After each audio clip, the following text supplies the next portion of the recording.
Salut la compagnie. On se retrouve aujourd'hui pour faire un update lecture de romans de science-fiction, fantasy, fantastique, bref, un update lecture d'imaginaire.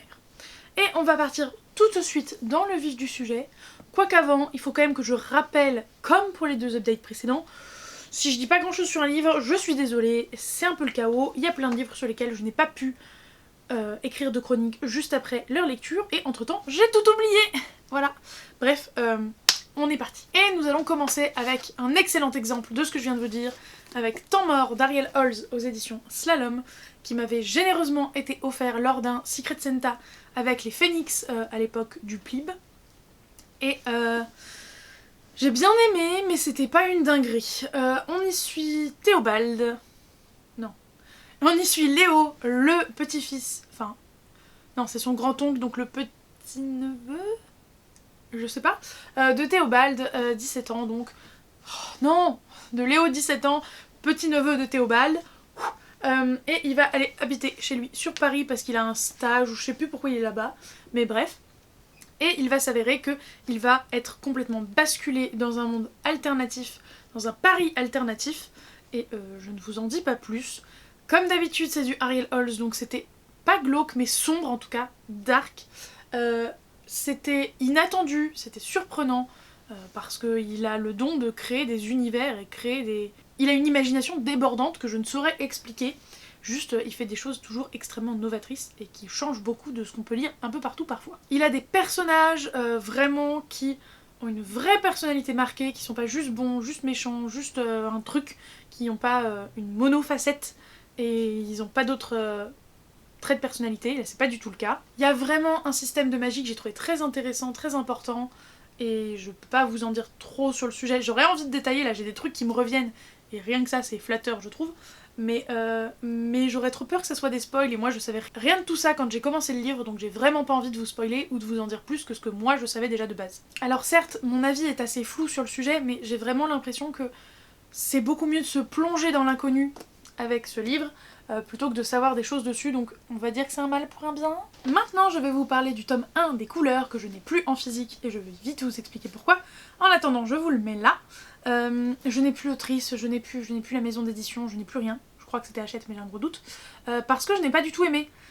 C'était du jeunesse, mais c'était définitivement trop jeunesse pour moi. Ça ne l'a pas fait, j'ai eu l'impression de lire une fanfiction pas ouf. Après, je suis pas la tranche d'âge visée, peut-être que ça plaît beaucoup plus aux 9-10 ans, mais moi ça l'a pas fait. Je dis souvent qu'il y a deux types de littérature jeunesse, celle qui se lit et qui est faite que pour les jeunes, et celles qui sont faites pour tout le monde, n'importe qui peut la lire, c'est juste un à partir de tel âge. Là, celui-là, c'était trop enfantin, trop pas assez bien écrit, trop prévisible, enfin ça n'allait pas. Pour le pitch de base, on suit une héroïne qui d'un coup d'un seul va avoir une mèche de couleur violette, je crois, qui va arriver dans ses cheveux, et va découvrir qu'en fait, ça veut dire qu'elle a des pouvoirs et qu'elle est pourchassée et tout, et j'ai pas trop plus à vous en dire. Je vais pas mentir, et je suis désolée pour l'autrice si elle passe par là, j'ai acheté de base le livre pour les dessins qui sont très jolis, mais l'écriture, ça l'a vraiment pas fait. Déjà, il y a une distance au texte, parce qu'on n'a absolument pas les émotions de l'héroïne qui transmettent jusqu'à nous. C'est-à-dire que je sais même plus s'il y en a des émotions de l'héroïne qui sont écrites, mais en tout cas, nous, on les ressent pas, c'est sûr. Ensuite, la nana débarque dans une baraque avec plein de mecs. Déjà, what the fuck. Enfin, ça s'explique dans l'histoire, mais quand même, c'est un peu chelou dit comme ça, vous voyez. Et en plus de ça, elle s'attache beaucoup trop vite à l'un d'entre eux, et je suis en mode oh, tout doux le loup, comme dirait Laurine. Tu le connais depuis 3 jours et demi là, détends-toi un peu le slip. Ensuite, il y a un moment où ça parle d'expérience traumatique, et tout le monde s'apitoie sur son sort, et on voit clairement qu'on sait pas de quoi on parle. Genre, non, ça l'avait pas fait. Non. Et là, c'est le moment Power Rangers, où évidemment, l'homme à la peau noire représente la couleur noire. Super les gars, super. Un truc par contre que j'ai apprécié, c'est qu'il n'y a pas de mystère inutile. C'est-à-dire que on n'a pas une question que l'héroïne se pose et on n'a pas la réponse avant 300 pages. Non, quand l'héroïne a une question, elle la pose, elle a une réponse, point. Et c'est pas trop mal, mais ça donne pas très envie de lire la suite du coup parce qu'on a les réponses à nos questions tout de suite. Mais en même temps c'est quand même très satisfaisant et agréable. À un moment, tous les personnages vont être surpris d'un truc absolument évident. Alors c'est peut-être mes yeux d'adulte bien sonnés qui voyaient ça gros comme une maison, mais des fois c'est quand même abusé, genre vraiment. Et enfin j'ai fini par craquer sur un truc un peu futile, mais ça a fait déborder le vase quoi. Ça s'est accumulé avec tout le reste et j'ai dit non, stop, j'arrête, stop, ça suffit. Je l'avais acheté depuis trop peu de temps, enfin trop peu de temps, suffisamment peu de temps pour pouvoir le rendre au boulot, parce que je l'avais vraiment acheté, hein, je l'avais pas juste emprunté, pour pouvoir le rendre au boulot et me faire rembourser, parce que vraiment c'était pas à mon goût et je savais que jamais j'aurais lu la suite. Et donc là, en l'occurrence, ce qui m'a fait craquer, c'est la fameuse tenue de combat. Puisqu'ils vont lui faire une tenue de combat, mais c'est une tenue de combat pour une fille, et du coup elle est absolument pas faite pour du combat, absolument pas pratique, et j'étais en mode non mais si en plus le truc il doit être sexiste, c'est non, ça dégage. Allez hop. C'était pas sexiste volontairement, je pense clairement que l'autrice Alice's Drawing, c'est peut-être ça. C'est pas rendu compte de d'où était le problème, hein, mais non, non j'en ai marre, non.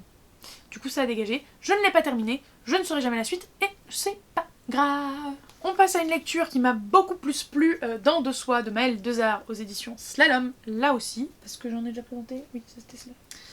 J'ai noté plein de choses à vous dire sur Dents de soie. Déjà pour commencer, malheureusement, sachez que ça m'a moins plu que les autres livres de Maëlle Dezard. C'était bien, c'était vraiment novateur, mais moins plu que les autres de Maëlle Dezard. Ici, on va suivre Navi d'une part et Devin de l'autre. Devin est un vampire à qui on a retiré les crocs parce qu'il a commis une faute majeure. On nous dit pas ce que c'est forcément au début, et il est un peu asservi dans une famille. Et d'autre part on a Navi qui a toujours été la fée la plus puissante et du coup la plus grosse et la plus forte et la plus badass et la plus stylée et la plus rose de toute son école. Du coup elle s'attend à avoir le meilleur poste, c'est-à-dire marraine la bonne fée. Pas du tout, elle va être reléguée à un rang tout pourri et elle va être en mode non mais c'est une erreur, c'est pas possible. Enfin vous constatez bien que je peux pas être juste une fée des dents. J'ai trouvé que ce début que je viens de vous décrire très rapidement était très lent. Tant que les deux personnages principaux se sont pas rencontrés, c'est un petit peu long quand même. Hein. J'ai trouvé que la romance était très difficile à croire, mais je me suis rendu compte au fur et à mesure, et particulièrement à la fin du livre, que c'était probablement à cause du fait que moi, le personnage masculin principal, ne m'attirait absolument pas. Je peux un peu comprendre que ça puisse être le cas, mais moi vraiment, non. Mais du coup j'ai eu du mal tout le long avec la romance, puisque, je ne l'ai pas dit, mais c'est une romantaisie. Je vais pas détailler le pourquoi du comment, quoique dans mon téléphone j'ai détaillé pourquoi, mais j'ai trouvé que l'univers était très fourni, très intéressant. On est quand même principalement sur les fées d'un côté, les vampires de l'autre, mais l'univers de chacun est quand même très poussé, avec des idées que j'ai beaucoup aimées. Je l'ai dit tout à l'heure en coup de vent, je vais réinsister rapidement dessus, mais le fait que plus tu es ronde, plus tu es rose, plus tu es badass, j'adore l'idée. Mais alors vraiment, j'adore très très fort. Au final, une fois que l'histoire a démarré, ça s'est lu vraiment très très vite. Ça m'a pas surprise, mais ça s'est lu très vite, donc je tiens à le souligner. Là, on est quand même sur un one-shot de fantasy / romantasy, donc clairement ça se prend. C'est rare, on aime. Ça peut paraître un peu futile et vraiment subsidiaire, mais il y a une grosse utilisation des termes sucrés et salés dans le vocabulaire des fées, et j'ai adoré. Et enfin, il y a un plot twist sur le héros masculin, que j'ai vraiment adoré. Vraiment, c'est pas que je l'avais pas vu venir, mais je trouve que de faire ça dans un bouquin, c'est quand même assez surprenant et j'ai adoré ça. Bref, pas de notes parce que comme je vous l'ai dit, c'est pas noté dans mon cahier, mais une très très bonne lecture.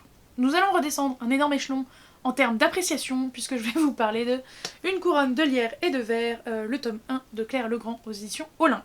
Déjà je vais commencer par le fait que là aussi c'est un abandon de série. J'ai pas abandonné le livre parce que je l'ai eu en service presse et que je me serais sentie trop coupable. Mais bon Dieu que c'était long. Vous l'avez vu en partie de toute façon dans le vlog que je vous mets là-haut du Vous choisissez nos lectures, où j'ai mis presque 1 mois et demi à le lire, quel enfer.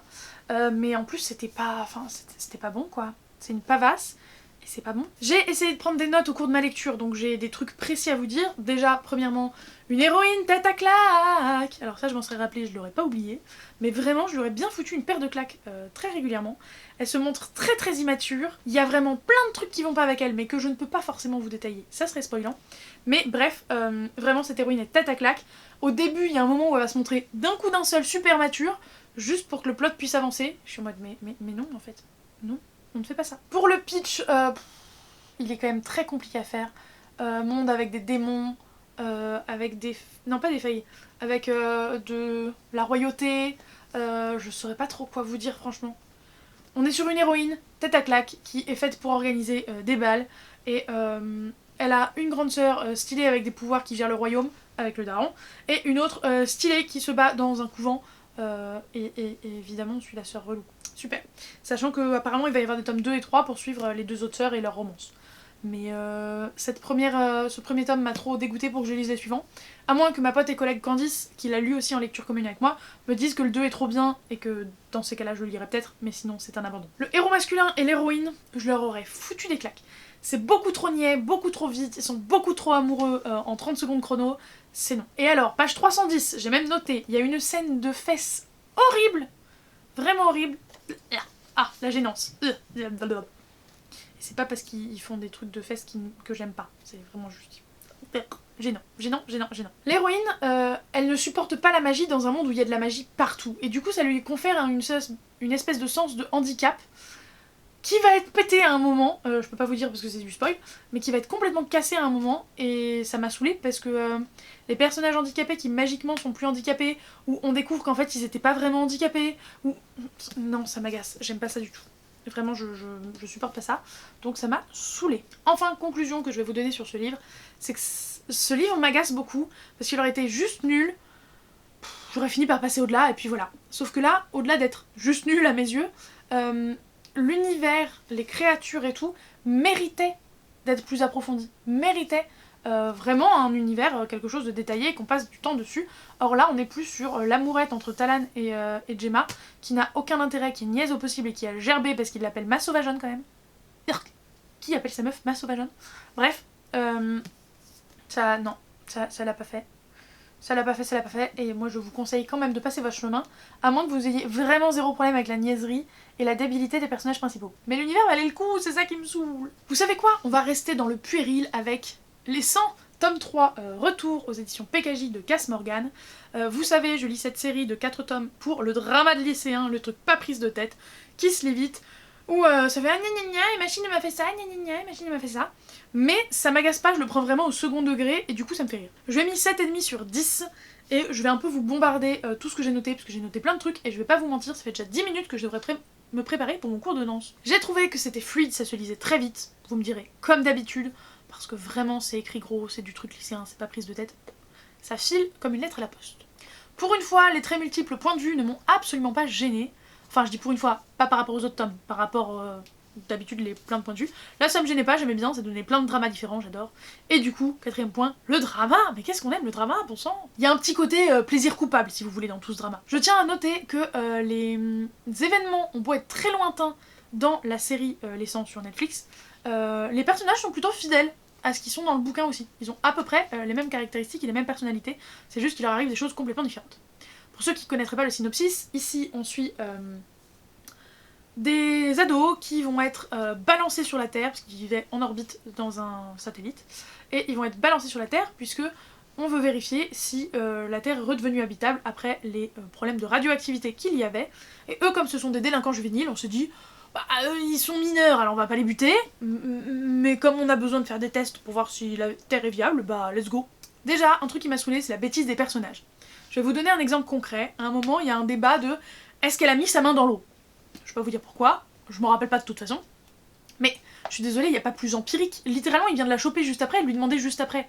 Bah, elle a la main mouillée ou elle l'a pas, enfin, ça peut pas se vérifier plus facilement. Ensuite, il y en a un, c'est un drama king, c'est l'amour de sa vie, et gna gna, et gna gna. Mec, tu la connais depuis 1 mois, ça peut pas être l'amour de ta vie, tu te détends un peu. Et du coup, le drama revient, mais dans le côté un peu négatif, là. Il y a des fois, mollo lastico, tout doux le loup, hein. En début de vidéo, je parlais de personnages qui avaient plusieurs dimensions. Bah là, au contraire, on est sur des personnages unidimensionnels. Vraiment, ils ont une caractéristique, ils gardent leur caractéristique et ils en auront pas d'autres. Pour revenir à la bêtise des personnages, je cite ce que j'ai écrit. J'ai écrit « Tout est de ma faute, bouhouhou, tout tourne autour de moi ». C'est le drama king hein, dont on parlait tout à l'heure, mais lui, vraiment, il est lourd. Et enfin, c'est quand même parfois pas très crédible, du genre, il y en a 2 qui découvrent qu'ils sont frères et sœurs, ou sœurs et sœurs, et à partir de là, ils vont devenir les meilleurs amis du monde et se soucier de ouf de ce que fait l'autre, ou comment il peut aller, d'une toute petite blessure, machin, et t'es en mode, mais il y a 2 semaines, t'en avais rien à cirer, comment tu peux passer à ça d'un coup, juste en apprenant que vous avez un lien de sang, enfin non, non, non. Avant-dernier livre, L'éveil des sorcières, le tome 3, Le rival de Rajan, de Cordelia aux éditions Scrineo, dernier tome d'une trilogie que j'ai vraiment beaucoup aimé, c'est très jeunesse, c'est tout mignon, c'est tout simple. On suit dans le premier tome Nora qui apprend qu'elle est sorcière, et va en gros rentrer dans la classe de sorcière de son collège qui est évidemment secrète. Et c'est pas juste de la sorcellerie, il y a quand même une grosse dimension diversité, compréhension de qui on est, etc., etc. Très côté queer et tout, et j'adore toujours autant les écrits de Cordelia. Je lui ai d'ailleurs mis 9 sur 10. Comme d'habitude, j'ai adoré la diversité, je vous l'ai mentionné, je vous le dis à chaque fois, mais je me sens obligée de le dire et d'insister dessus. J'ai aussi beaucoup aimé le décor de ce tome-là, qui ne se passe pas, comme d'habitude, dans le collège. Je suis néanmoins un peu frustrée parce que c'est une trilogie terminée, mais j'aurais voulu en savoir plus sur les personnages, les lieux, l'univers, le système de magie. On voit plein de choses, mais trop peu à mon goût. Après, c'est du jeunesse, c'est pas très surprenant, mais ça fait quand même trop peu, je trouve. Ça paraît évident, mais l'illustration de couverture, enfin, je sais que vous avez plein de reflets, mais c'est trop joli. Je peux pas détailler le pourquoi du comment, notamment parce que c'est un 3e tome, mais Nora, qu'on croise quand même si c'est pas elle, entre guillemets, l'héroïne de ce tome-là, va avoir un côté toujours très positif. Voir toujours le verre à moitié plein, les choses du bon côté, et elle continue d'essayer de sympathiser, je vais pas détailler pourquoi, malgré le fait qu'elle passe son temps à se prendre des vents, et ça je trouve ça quand même très très chouette. Et puis enfin, c'est évident, mais ça se lit très très vite, ça fait plaisir, voilà. Et enfin, je vais vous parler du livre qui vous intéresserait peut-être le moins, je vous invite quand même à rester évidemment, mais c'est potentiellement le livre qui vous intéressera le moins.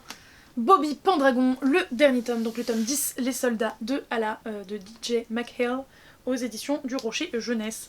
Ça vous intéressera moins parce qu'il est extrêmement dur à trouver, enfin je crois, parce qu'il est vieux tout simplement et qu'il n'y a jamais eu de réédition et que ça n'a pas eu un succès fou, donc très très très compliqué à trouver. C'est une série que toute ma famille aime et adore, sauf Laurine, qui n'est jamais allée plus loin que le tome 1 je crois. Coup de cœur incroyable cette série. Et j'ai chialax tout du long, parce que j'ai réalisé ça en le lisant, mais c'est le dernier tome de la série la plus longue que j'ai jamais lue de ma vie. Elle fait 10 tomes donc, et je n'ai jamais rien lu de quoi que ce soit qui fasse 10 tomes ou plus, sauf Bobby Pendragon. Et du coup, on a largement le temps de s'attacher très très très fort aux personnages principaux, secondaires, vraiment. Il y a une belle petite bande que j'aime énormément, et dès qu'il se passait un truc, pas forcément dramatique, pas forcément triste, mais devoir leur dire au revoir, moi ça me fend le cœur à chaque fois. Donc c'était que la 2e fois que je le lisais, mais ça fait 2 ou 3 ans, un truc du style, que je m'étais remis en tête de tous les lire dans l'ordre et tout, et notamment pour lire celui-ci que j'avais lu qu'une fois. Et la fin me brise toujours autant le cœur, le livre me fait toujours autant pleurer, je l'aime d'un amour fou. Si vous aimez l'imaginaire, vraiment, essayez de les lire si vous pouvez, bibliothèque, j'en sais rien, revente, bref, essayez. De base, on suit Bobby qui, au début de l'histoire, a 12 ans, il finit, il en a au moins une vingtaine, je dirais. Et il est super populaire dans son collège. Il est à 2 doigts d'embrasser la fille de ses rêves. Bref, tout va mieux dans le meilleur des mondes. Mais son oncle vient le voir pour lui dire « Tu te rappelles comment j'ai toujours été un oncle incroyablement génial ?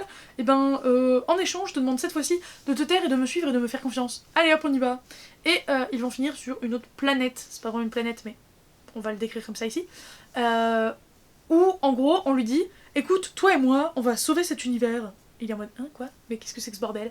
Et voilà. Il va découvrir les territoires, Allah, et tout plein de trucs super intéressants. Et j'adore cette série, ces personnages sont incroyables. Ça me génère des émotions de fou. Il y a quand même 10 territoires, donc 10 univers. Bon, en incluant la Terre, mais il y a quand même 10 univers. C'est très fourni, c'est trop bien. Le méchant est le tout premier méchant à m'avoir fait comprendre que le méchant se voyait pas comme un méchant. Je sais pas si vous voyez ce que je veux dire, mais c'est le tout premier livre qui m'a fait comprendre que, du point de vue du méchant, c'est les gentils les méchants.